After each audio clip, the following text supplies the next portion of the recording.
আমরা একটা laser machine ব্যবহার করতেছি। লেজার মেশিনটার কাজ হচ্ছে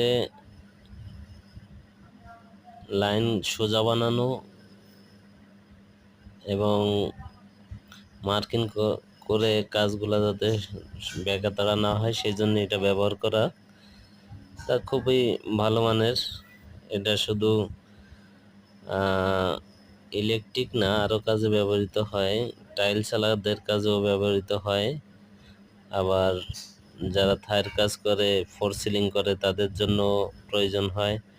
অনেক ভালো মানের জিনিস, খুবই ভালো। সাথে ওয়ারিংয়ের কাজগুলো করতেছি আমরা। তো বন্ধুরা দেখবেন, কোনো ভুল ত্রুটি হলে বলবেন। আর আমরা এই ধরনের কাজ করে থাকি। যদি কেউ প্রয়োজন হয় আমাদের সাথে যোগাযোগ করতে পারেন। আমরা শুধু এই কাজ না, সে পানির লাইনের কাজও করে থাকি, স্যানিটারি কাজ। যদি কোনো ভাইয়ের প্রয়োজন হয় আমাদের সাথে যোগাযোগ করতে পারেন। তো কাজগুলো দেখেন।